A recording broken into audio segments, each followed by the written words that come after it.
Hello once again. I am Pastor Bucky Beach from Good Shepherd Lutheran Church and Lutheran Campus Ministry in Houghton, Michigan, the Upper Peninsula, where winter is sort of here and sort of not, depends.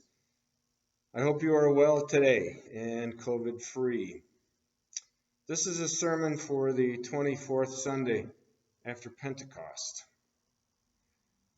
Our prayer of the day is provided in resources provided to us from the ELCA, says this, and I quote, "Righteous God, our merciful Master, you own the earth and all its peoples," unquote. Within that prayer, and it does go on, two words diminish the imagination. The first is the word master. But today I am more concerned with a word that reflects our modern way of living. Ownership. The prayer states that God owns the earth and all its people.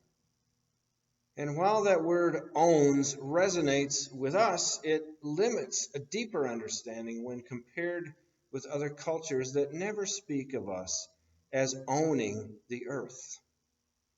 In indigenous people's understanding, it is often reversed. The land or all creation does not belong to us, but we belong to it.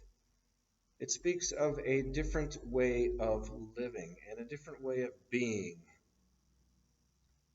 Now, something we might have in common is relationship. Saying we belong to the earth is a way of understanding our dependence upon creation and its creator in a way that does not allow us to dominate, but to serve. Not to dominate from above, but to serve from underneath.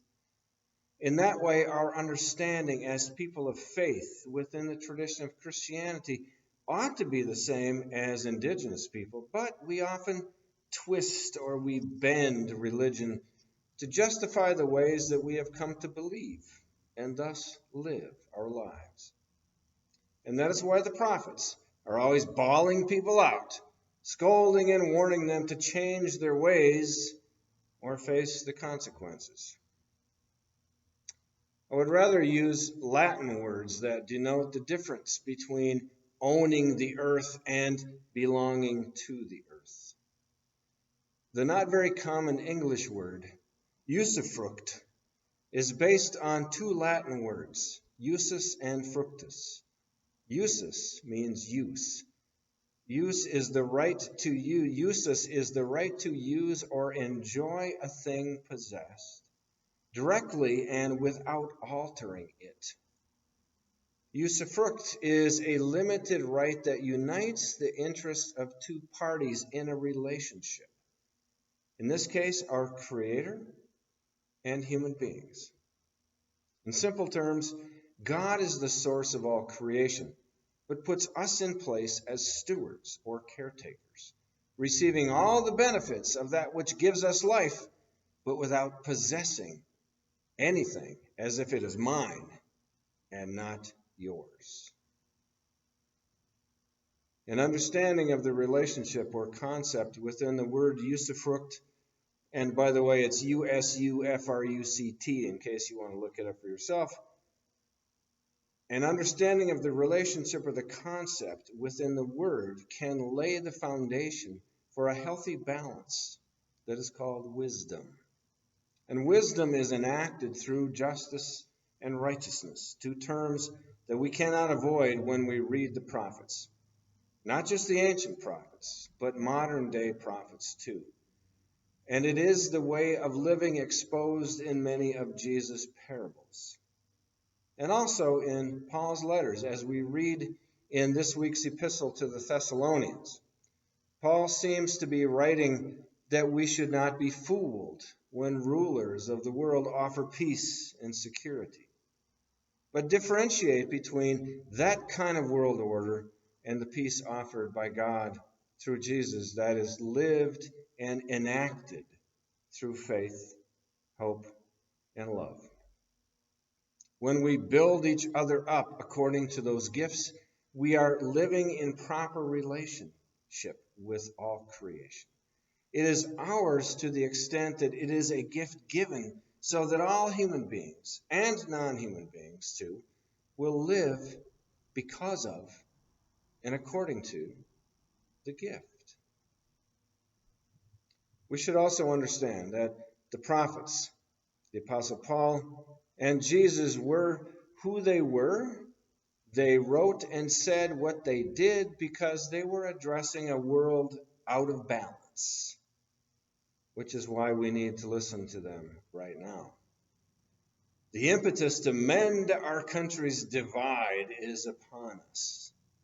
No one should be patting themselves on the back right now when, according to ballot counts, about half of all people are in a different place than you are. We should not be naive, as Paul warns. So it's one thing to gather in a group and hold hands, if we could just touch each other right now, and sway and sing, if we could sing right now, together the old song from 1975 by the group War. Why can't we be friends? And then just all get all touchy-feely. And then be smitten by goodwill and the desire for reconciliation. We need to be honest. When we realize the feeling is making us high, along with other things that might be making us high, and perhaps a bit removed from reality. Reconciliation is hard work when we are so divided. We can't just come together right now without dealing with the real issues and different ways of thinking about our place in the world. Even denominations within one religion, for example, Christianity, have different ways of understanding the same stories from scriptures that we hold together as sacred. If we honestly try to answer the question, why can't we be friends, we hit a wall of true reconciliation that will only come through truth-telling on all sides and the honesty of confessing to and owning our own responsibilities and actions. For truth and reconciliation to happen, guilt and responsibility on all sides must be owned, or once again we will get nowhere. Together, we will get nowhere. I'm tempted to say sometimes that the hardest thing is to understand someone else's views, but even harder than that can be understanding and clarifying where our own beliefs come from so we can have an honest conversation. But even harder than that is owning our own responsibility in this great divide without always defaulting to the guilt and responsibility of the other. The time seems right for us, for example, again, Lutheran congregations, ELCA congregations, to have the hard conversations that we need as a church and nation right now about things like border and immigration issues and climate change, land and water rights. How about financial reparations for theft of land and slavery that built our country? Abortion, taking seriously our need to create a society in which children can be born into a world in which justice and fairness are available to every child, so abortion is not seen as the only or the best choice, and the list goes on. Perhaps one of the first points of discussion is to identify what we have in common with those that we consider to be on the other side of the chasm. There's probably more that we have in common than you think. But how do we do it? How might we understand a story like the Good Samaritan and address the question, just who is my neighbor? Can we do just one simple thing together based on what that story might mean to each of us? If we really want to join hands across this great divide, we need to do a better job of presenting who we are on our side and honestly want to know what someone else thinks. I said it last week and I'll say it again. We all lost this election if we are the person who received the talent as told in Matthew's story for today and then hid it in the ground because we are afraid to use it. But we can move forward together. We can build bridges together if we take what we have been given as a gift, usufruct, to use in relationship, and use it to shed a little light into the darkness we are in right now. Sociologist Margaret Mead was once asked by a student what she considered to be the first sign of civilization in a culture. And she reversed the question. She turned it back to her students, and they offered example of when humans formed tools like shovels or fish hooks, cookware, and grinding stones. And she listened patiently, and then she said, "These were important advancements, but they do not speak to civilization." And then define civilization as, I quote, "our ability to live together in authentic community," unquote. She went on to say that she considered the first signs of civilization in an ancient culture to be a femur or a thigh bone that had broken and then healed.